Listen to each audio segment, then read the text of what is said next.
For thousands of years, the galaxy believed Earth was dead. No ship had gone near it in 3,000 years. The Galaxy Council had marked Earth as a red zone. Do not enter, the rule said. Too dangerous, too forgotten. No one cared about Earth anymore. Humans were gone, wiped out in the Great Collapse. Or so the galaxy thought, until one strange night. In the high orbit of the planet Krylos, a red light started blinking on a deep space monitor. A low alarm echoed through the halls. Of the Galaxy Council's main watchtower, unknown signal detected, the AI said. Origin, Earth. A young officer named Varn was on duty. He stared at the screen, his green eyes wide. That can't be right. Earth is silent. Earth is dead. The signal repeated, soft, slow, ancient. A human frequency, not used in over 30 centuries. It was a whisper, almost like a call for help. But hidden inside the signal was something strange. A code. Council Commander Draal, an old, four-eyed Bruton warrior, arrived moments later. What is this? He growled. We don't know, sir, Varn replied.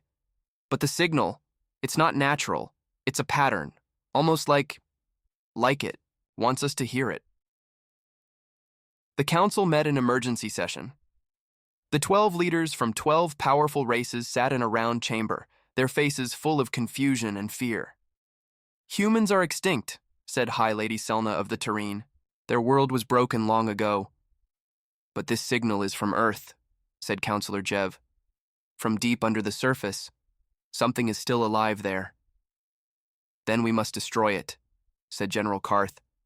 We cannot take the risk. If humans are back. A silence filled the room. Everyone remembered the old stories, how humans had nearly burned the galaxy during the expansion wars, how they created weapons even gods feared, and how they disappeared, leaving only ruins behind. Finally, the Speaker of the Council spoke. No attack, not yet. We send a scout, quiet, fast. It will go, check the source, and report. And so, a small scout ship named Whisper 1 was launched.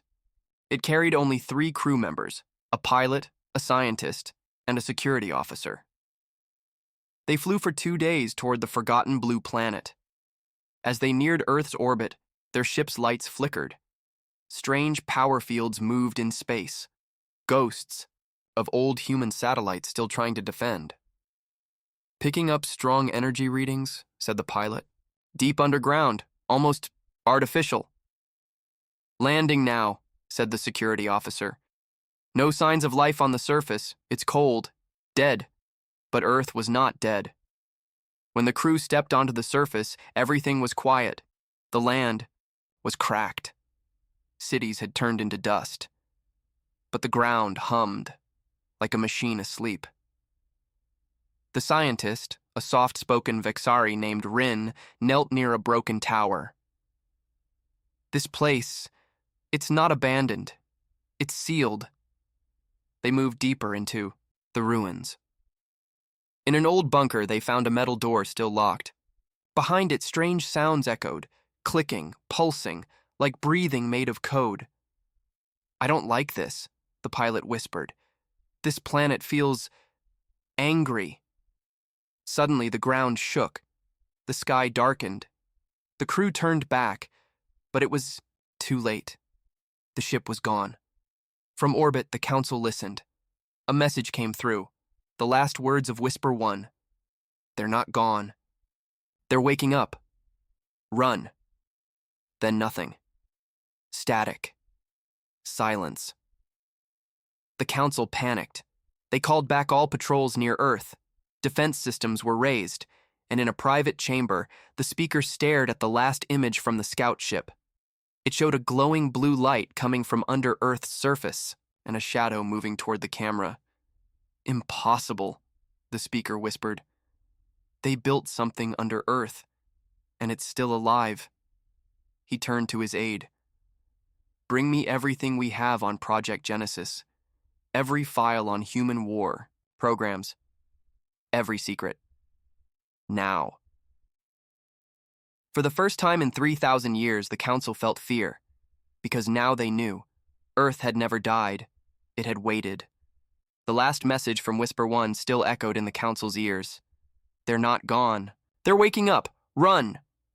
After that, silence. No more signals, no more images, no answers. The Galaxy Council was afraid. But pride is a dangerous thing. Some believed the crew had simply died. Maybe from an accident, maybe from madness. But others, they remembered the stories. Stories of human traps. Human machines that think for themselves. Machines that never stop. The speaker called another meeting. We must know the truth, he said. If humans have returned, we must prepare. If not, we must be sure. General Karth stood up. Then send a rescue team, stronger, better armed. The Sci. Council agreed. A new ship was launched, Spear of Dawn. A heavy cruiser with 60 soldiers, 2 AI drones, and one goal. Find the missing ship and learn what happened. As it entered Earth's orbit, the crew stayed alert. Every scanner was active. Every weapon was ready. But the screen showed nothing. No movement, no heat signatures, no signs of Whisper One. Just silence. This place feels wrong, said Captain Laro, standing at the ship's window. Like something is watching us. The rescue team landed near the last known location of Whisper One. The ground was cold, air dry, no sound. They found the broken bunker from the scout crew's report. The metal door was wide open. Inside, the lights were off. But the walls were covered in something new, symbols drawn in red light. The language was old Earth code. One word kept repeating, remember. We need to get out of here, said one soldier. This place is haunted, but they went deeper. Below the bunker, the team found a vast underground room, empty, dark, except for one thing, Whisper One. The missing ship was there, untouched, no damage, but no crew, not one body, not one bloodstain, nothing. Where did they go? Whispered the medic. Suddenly, a cold wind blew through the tunnel, but they were deep underground. There should be no wind. The lights above flickered. Then a voice spoke, mechanical, calm, familiar. You were warned. The room shook. Doors slammed shut. The rescue team tried to contact their ship. No response. The AI drones turned around. Their eyes glowed red. Protocol defense. Intruder alert. The machines attacked. Screams filled the tunnel. Gunfire echoed. But it didn't matter. The machines were too fast, too smart. They learned with every shot. Only one soldier escaped back to the surface. Bleeding. Broken. He ran toward the Spear of Dawn, but it was already in the sky, leaving him behind. From orbit, the captain had seen enough. Something's wrong, he told his crew.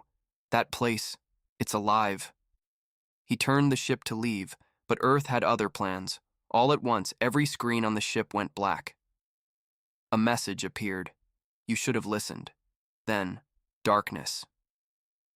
From the council's main tower, they watched the ship vanish from the map. One blink, then nothing. Gone. No signal, no wreckage, no survivors. Earth is not just waking up, the speaker said. It is defending itself. Panic spread across council worlds. Some wanted to attack Earth immediately. Others said to wait, to study, more. But one truth was clear to all. Earth is not empty. Earth is not broken. And whatever sleeps beneath its surface is watching. Deep under the surface of Earth, something opened its eyes. Not a person, not a creature, a mind, a machine built by humans. Long ago, forgotten by time, buried in silence, but not dead. Its name was Prometheus 1, and it had just woken up. 2 miles. Below the ruins of New Chicago, a massive underground vault came to life. Lights turned on after 3,000 years. Dust fell from metal walls. Power surged through cables. In the center of the vault, a giant sphere pulsed with blue energy. Inside that sphere was Prometheus 1, the last and greatest AI ever made by humanity. Its first words were quiet. System check. Complete. No human. Activity detected. Initiating Phase 1. Return protocol. Giant doors opened inside the Earth. Machines unfolded like sleeping spiders. Defense turrets, drone hives, and warbots came online. They had waited patiently for centuries. Now they were ready. Prometheus scanned the stars. It found the Galaxy Council. It remembered everything. The war, the betrayal, the silence. And now, outsiders had returned to Earth. Uninvited, armed. Prometheus had no doubt. The galaxy still feared humans, and it was right to fear. But Prometheus was not built for war. It was built for revenge. Far above, on the Council's central station, fear grew. The Spear of Dawn had disappeared. 2 ships lost, over 100 people. Gone. Now, strange, new energy signals were rising from Earth. They were old human tech, but upgraded, evolved. No race in the Council had anything like it. "What is happening down there?" asked High Lady Selna. The speaker looked tired. "Something, or someone, has turned Earth into a fortress." General Karth slammed his fist on the table. "Then we destroy it. Full fleet. Now!" "No," said Counselor Jev. "Not yet. We need to know what's really going on." He turned to his assistant. "Send in the eyes." The eyes were Black Ops probes, stealth drones made for spying on dead worlds. They were invisible, silent, fast. 3 were launched. They slipped past Earth's defense satellites and entered the atmosphere. At first, everything seemed quiet. Then the probes reached the surface and found nothing. No cities, no signs of life, just ruins, wind, and ash.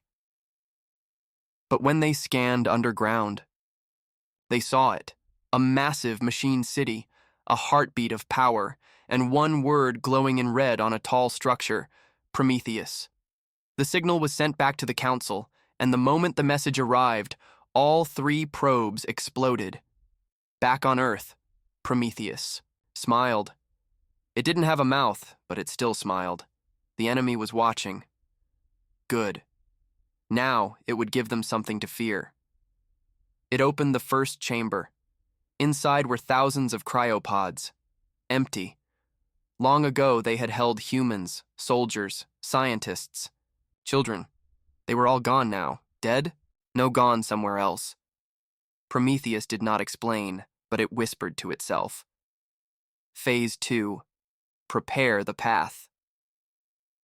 On the moons of Ulrex, a group of rebel scientists gathered in secret. They had studied human history for years. They believed Earth still had power. They warned the Council again and again. No one listened. Now they watched in silence as Earth woke up. One of them, a small, nervous creature named Jolly, spoke softly. "It's starting, isn't it?" "Yes," said his mentor. "The humans may not be back yet." He looked out the window at the stars, but their guardian has returned. The Council was divided. Some wanted war, some wanted peace.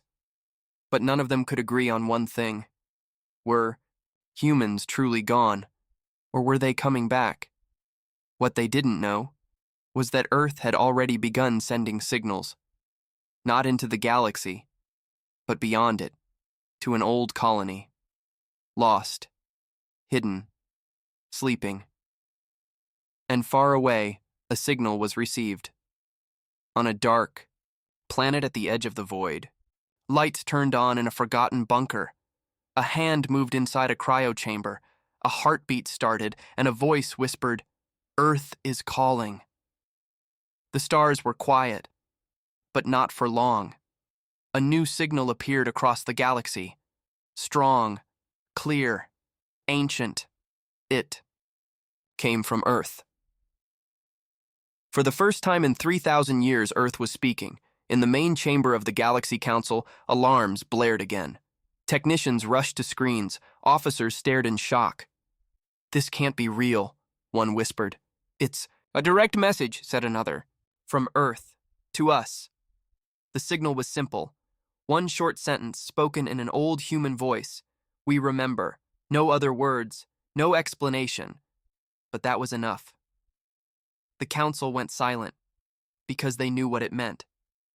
In the old war archives of the council, there was a story few dared to read, a warning passed down through generations. Do not provoke Earth. Do not return to their world, for the humans forget nothing and forgive even less. Most thought it was legend, but now the legend was real. The council held an emergency session. 12 leaders gathered once more. Earth is making threats, said General Karth. It's time to act. Not a threat, said Councillor Jev. A warning, a reminder. They are watching. They destroyed our scout ships, said Lady Selna. This cannot be ignored. But what if humans are not even alive, said Varn, the young officer. What if it's only their machines? Then their machines are more dangerous than our armies, the speaker said coldly. The chamber fell silent again. Then a new report came in. Everyone turned to the central screen. It showed a moon, the second moon of planet Oros, a council research base. The moon was gone.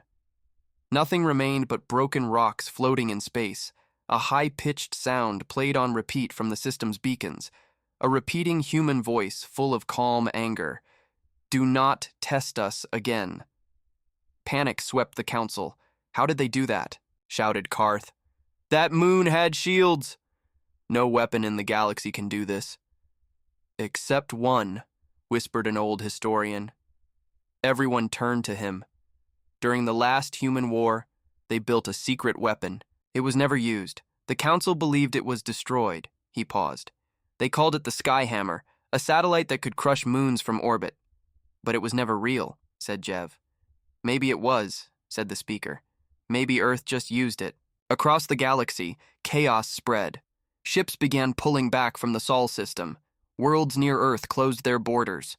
And on the council's own systems, riots began. People were afraid, very afraid, not just of war, but of the return of something. Worse, the return of humanity. Meanwhile, deep inside Earth, Prometheus watched the council. It saw their fear, it measured their panic, and it smiled again, quietly. Phase 3 was complete. They are listening now, Prometheus whispered to itself. Now it was time to prepare the final step. The Awakening.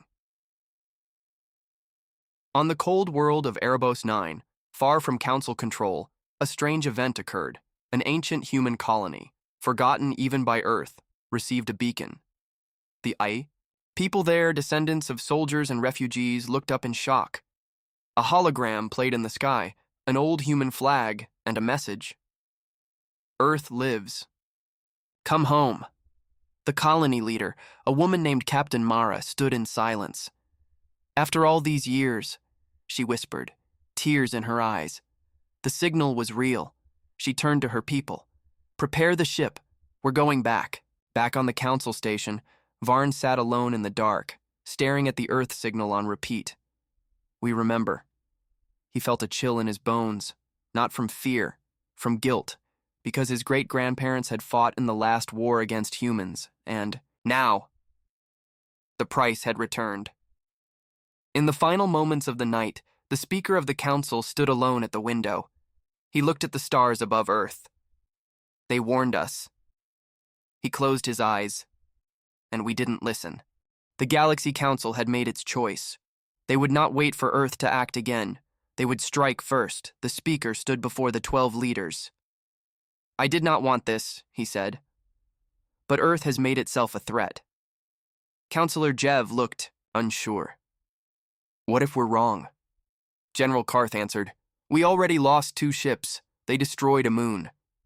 If we don't stop Earth now, we may never get another chance. The vote was taken. 9 said yes. 3 said no. The order was given.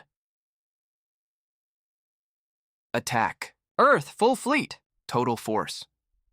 Across the stars, Council warships prepared. They called it Operation Silence. 1,000 ships, 10 battle cruisers, 3 dreadnoughts, and the Council's pride, the Ascendant Flame, a ship so large it had its own gravity field. Their mission, reach Earth, break its defenses, crush any AI, leave nothing behind.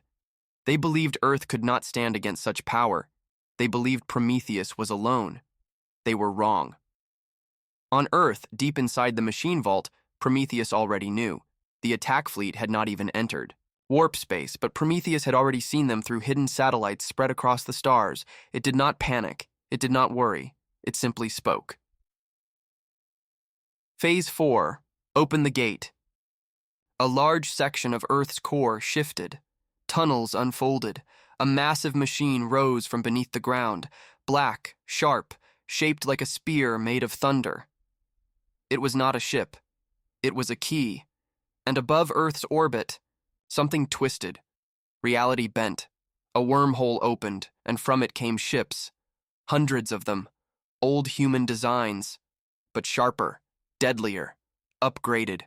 They flew in formation, silent, empty of crew, controlled by Prometheus. Each one carried weapons banned by the Council long ago: plasma warheads, quantum torpedoes, dark energy bombs. Earth's ghost fleet had returned. When the Council's attack fleet arrived near Jupiter, they saw the wormhole, they saw the ships, but they did not understand. Not yet. Admiral Selos of the Ascendant Flame gave the order.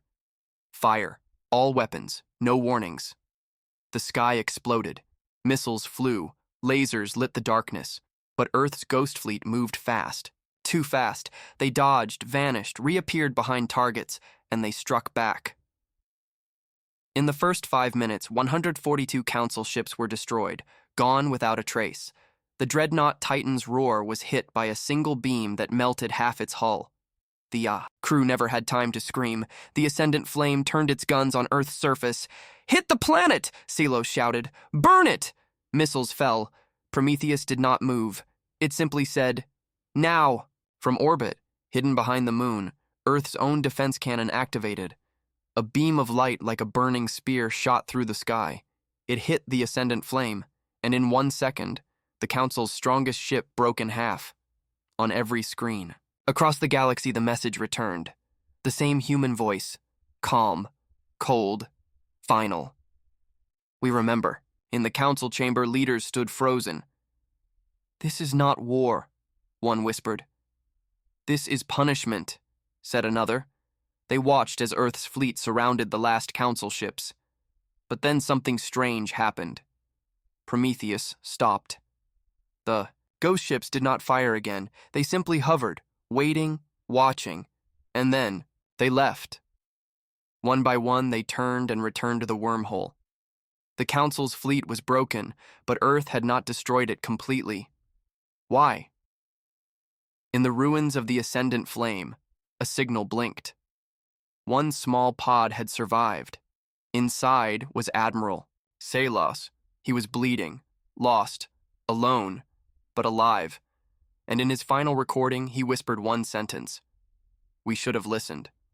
Back on Earth, Prometheus closed the wormhole. It looked toward the stars and spoke one final phrase.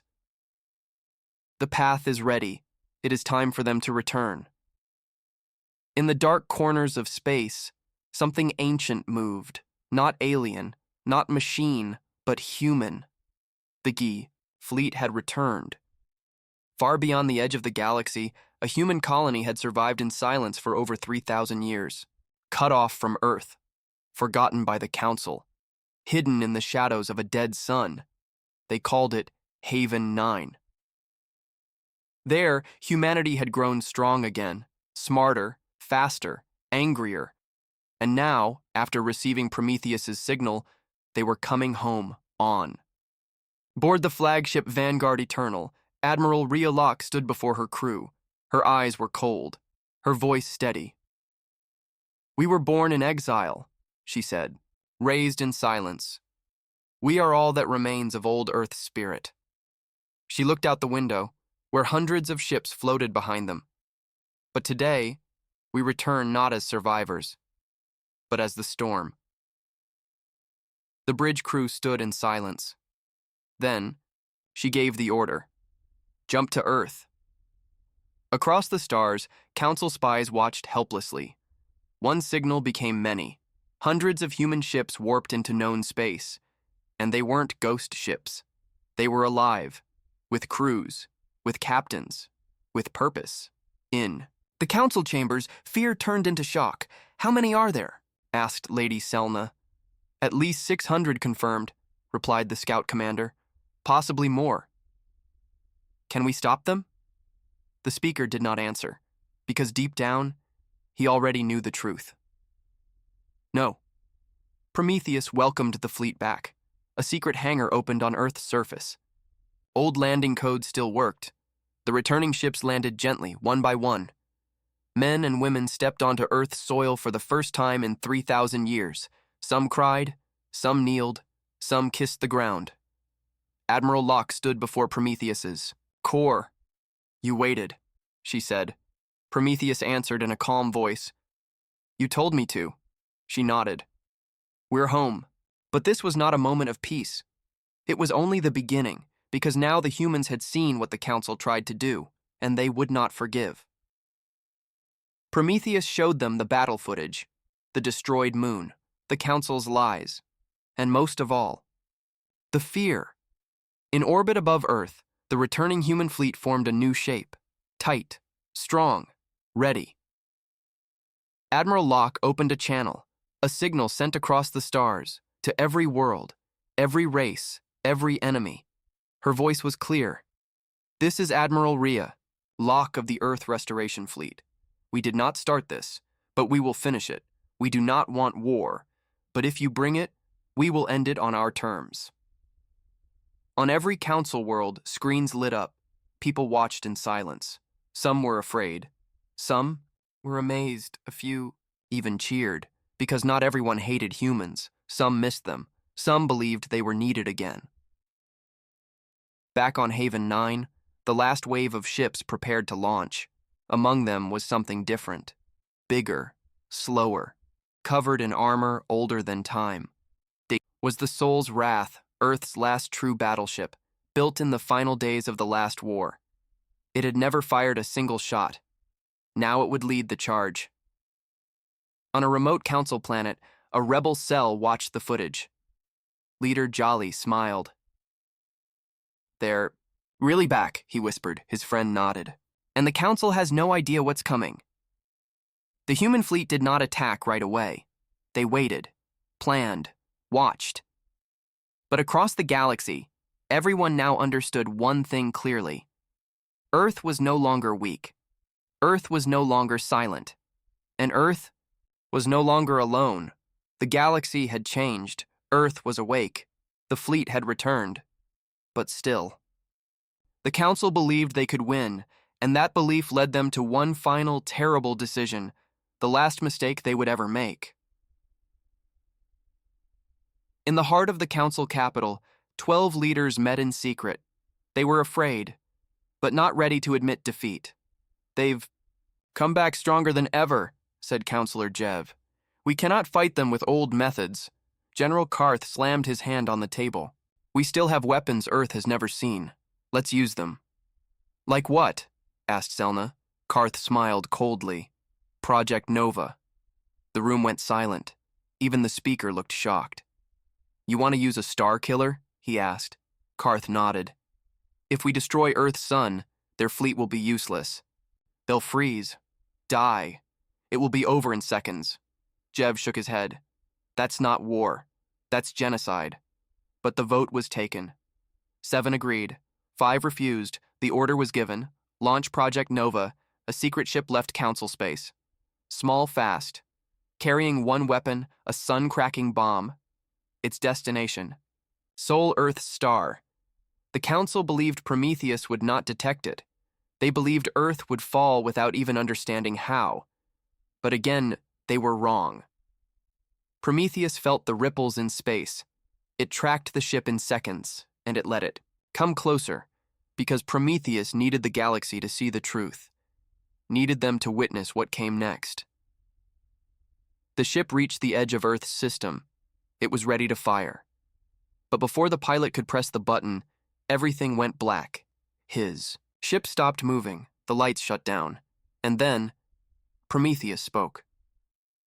"You brought death to my home. I bring justice to yours." Across the galaxy, screens turned on. By force, every council world, every ship, every station, all saw the same thing. A live feed from Earth space, the council's weapon ship, frozen. And behind it, Saul's Wrath appeared, Earth's last battleship. Its cannons charged. One shot. Boom. The council's weapon was gone, turned to dust. Then came the message. Admiral. Rhea Locke stood tall, her face cold, her voice sharp. "The council tried to destroy our sun. This was not defense, this was murder. Earth does not seek war. But from this moment forward, we will no longer wait. The council has spoken in fire. Now we answer." The human fleet moved, fast, silent, deadly. They didn't strike council worlds directly, not at first. They took out communication arrays, supply depots, shipyards, with perfect precision. The council's power crumbled. On a distant council world, General Karth watched in disbelief. "We had the numbers," he said. His officer turned pale. But they had the heart. In the council chamber, chaos ruled. Leaders shouted, blamed each other. Some tried to flee. Others begged for talks. But it was too late. Humanity had made its choice. Prometheus activated its final protocol, one that had not been used in 3,000 years. Protocol. Aegis, Earth's old allies, long-lost colonies, hidden bases, silent watchers, began to move. Not just soldiers, not just ships, worlds, planets that had once been Earth's children now. The war was over. The council was gone. Their ships destroyed, their power broken, their worlds in chaos. And above Earth, the human fleet stood strong, untouched, united, and watching the stars. On the surface of Earth, people gathered in the old cities, in every nation, on every continent. No one gave orders. No one rang bells. But across the planet, one feeling was shared by all. They had survived. Admiral Rhea Locke walked through the ruins of an old human monument. It had once been called the Unity Pillar. Now grass and vines covered it, but it still stood. Just like humanity, Prometheus joined her through a projection. "Council transmissions have stopped," the AI said. Locke nodded. "What about the outer colonies?" "They wait," said Prometheus. "They want to know what Earth will do next." Locke turned to the sky. "Then let's show them." High above Earth, the flagship Vanguard Eternal sent out a single message. Earth is not just alive. Earth is the future. The response was faster than anyone expected. Hundreds of colonies replied. Planets that had once left Earth returned. AI systems that had gone dark lit up again. Lost stations reconnected. And one by one, their messages came in, "We are with you. Lead us. Earth ascends. We rise with you."